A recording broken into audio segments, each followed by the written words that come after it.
c'est pourquoi tu échoues. C'est l'un de mes secrets dans le succès que je suis venu vous partager. Je ne veille pas seulement sur mes paroles, ni sur mes pensées, mais sur les images que j'ai. Mes frères et sœurs, avant que vous puissiez déménager, on est venu ici avec le prophète. Et il a imaginé. Vous êtes assis dans une imagination. Cette chair est une imagination. Pourquoi il y a un carré ici? Parce qu'on a imaginé un carré. Si on avait imaginé un rond, il y aurait un rond. Tout ce qu'il y a ici, c'est une imagination qui est venue à la réalité. Mais ton problème, c'est que tu vis dans les imaginations, mais tu méprises l'imagination et tu as peur d'imaginer alors que tu imagines sans vouloir imaginer, parce que l'imaginer fait partie de la nature humaine, parce que l'homme est divin. Il va faire. Mais ton problème, tu parles seulement, mais tu penses mal. Et comme maintenant, il y a une désynchronisation entre tes paroles et ton image, c'est pourquoi Dieu ne t'exauce pas, parce qu'il faut que les images soient égales aux paroles.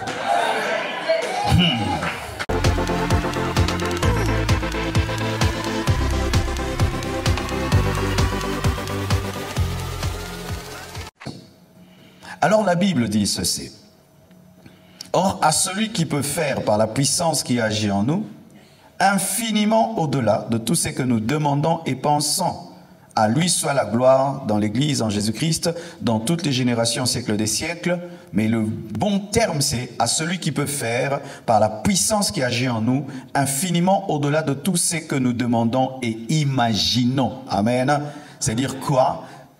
Que Dieu, lorsque tu pries, n'exauce pas seulement tes paroles, il exauce aussi tes imaginations.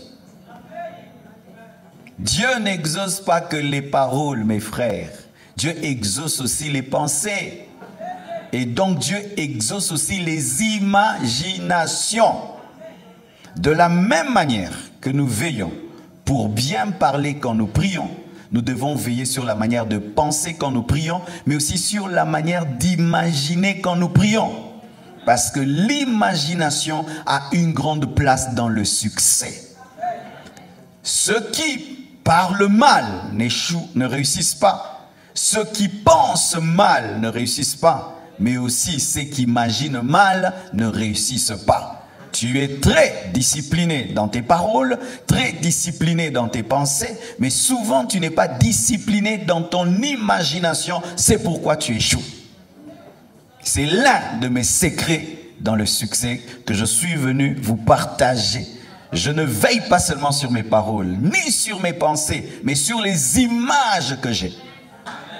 Mes frères et sœurs, avant que vous puissiez déménager, on est venu ici avec le prophète.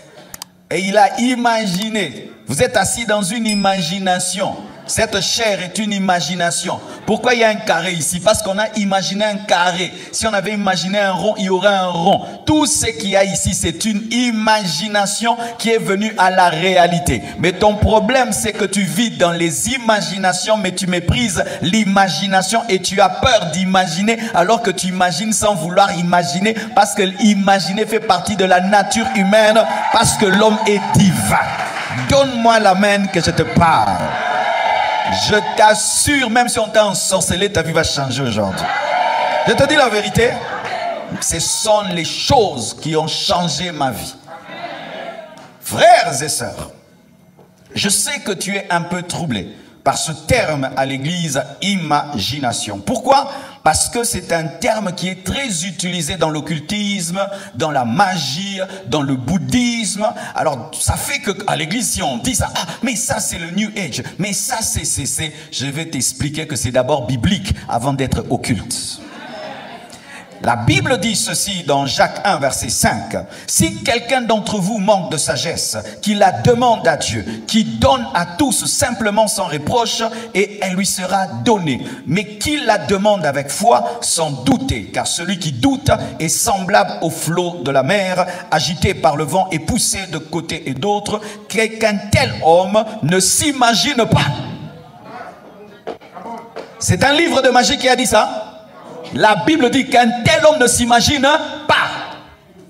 C'est-à-dire un homme qui est inconstant, qui ne pense pas en image que Dieu va l'exaucer. C'est-à-dire quoi? C'est que si tu es dans la volonté de Dieu, tu peux imaginer. Si tu n'es pas dans la volonté de Dieu, ne n'imagine pas, parce que Dieu exauce l'imagination.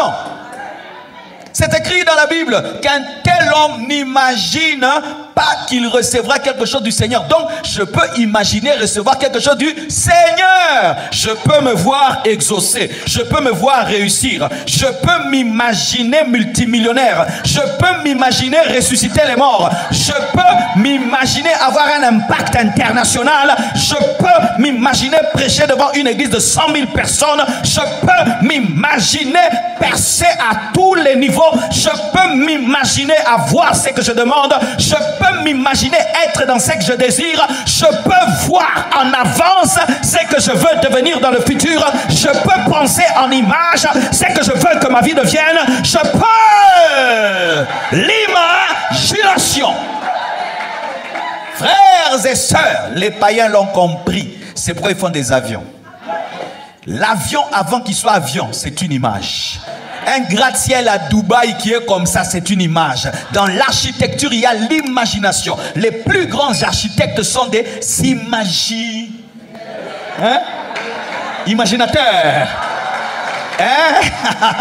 Les grands visionnaires sont des imaginateurs. Les grands stratèges, même dans l'armée, ils imaginent la guerre. Avant la guerre, on va attaquer à gauche, à droite, et puis il va faire.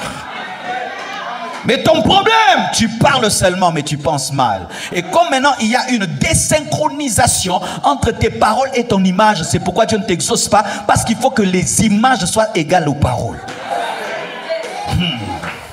Frères et sœurs, quand j'ai compris ça, j'ai commencé à voir, et puis j'enfante. Je vois, j'enfante, et je peux dire aux gens, en avant ce qu'il y aura, et ça aura lieu. Avancez un peu, dis à ton voisin, avancez un peu. Alors mes frères et sœurs,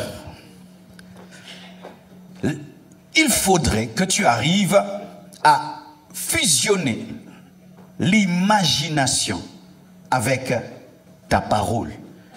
Par exemple, quand tu pries, tu vois que tu seras grand, mais quand tu parles, tu dis je serai petit, ça ne va jamais devenir. Mais quand tu pries, tu vois que tu es marié, tu dois dire que tu es marié. Quand tu pries, tu vois que tu fais des miracles, tu dis aujourd'hui Yinda. Quand tu pries, tu vois que tu as l'argent, tu dois dire l'argent. Il faudrait qu'il y ait un mariage entre la pensée et la parole et la pensée. Sinon, cette division en toi ne peut être bénie, car Dieu ne bénit que l'unité. Alléluia. Alléluia. Alors, j'entends des gens qui disent, non, pasteur, il ne faut pas parler d'imagination, c'est satanique. Je vais te dire des choses qui se passent dans le monde de ténèbres que nous aussi nous disons. Dans le monde de ténèbres, on parle de sacrifice, n'est-ce pas? On va sacrifier les gens. Nous, si on parle de sacrifice, non? Frère, tu dois sacrifier! Mais dans le monde des ténèbres, on dit aussi sacrifice. Est-ce que je vais arrêter de dire sacrifice parce que dans le monde des ténèbres, on dit sacrifice? Dans le monde des ténèbres, on dit aussi pouvoir, non? Pouvoir. Nous aussi, on dit tout pouvoir m'a été donné. C'est aussi la Bible. Je vais arrêter de dire pouvoir parce que dans le monde des ténèbres, on dit pouvoir. Nous n'allons pas arrêter de faire une chose qui est divine parce que dans le monde de ténèbres, on l'utilise. En soi, le diable, c'est un singe de Dieu. Il fait que ce qu'il voit auprès de Dieu et puis il copie. Il voit que Dieu est organisé, il organise aussi son royaume. Il voit que Dieu demande les offrandes, lui aussi demande les offrandes. Il voit que Dieu réclame l'adoration, lui aussi demande l'adoration. Est-ce que je vais arrêter d'adorer Dieu parce qu'il y a des adorateurs de Satan? Est-ce que je vais arrêter de dire imagination parce qu'on dit imagination dans le New Age? Donne-moi la main, hein? Le tapis rouge dans l'occultisme, c'est les sacrifices. Mais nous, le tapis rouge, c'est la royauté. Je ne vais pas arrêter de parler d'une chose parce que le monde de ténèbres en parle. C'est à eux d'arrêter de parler parce qu'ils ont pris chez nous. Mais nous, on ne va pas arrêter de parler parce que c'est nous qui avons l'authentique imagination. Donne-moi la main, hein? Donne-moi la main. Quelle est la différence entre l'imagination satanique et l'imagination divine? Dans l'imagination satanique qu'on appelle le New Age, on enlève Dieu. On dit aux gens, pense à une chose, pense à une chose, pense à une chose, elle va arriver, appelle-la, appelle-la, elle va arriver. Mais non, on dit ceci, pense à une chose au nom de Jésus. Appelle la chose au nom de Jésus. Jésus t'a donné ça. C'est la grâce de Dieu. Nous mettons Jésus au centre. Et ils mettent l'homme au centre. Mais nous avons plus de puissance et d'impact. Pourquoi? Parce que l'esprit de l'homme est limité, mais le Saint-Esprit est illimité. Un homme qui imagine par l'esprit de l'homme, mais qui attire les choses, moi je les attirerai davantage, parce que moi je les attire par le Saint-Esprit. Alléluia.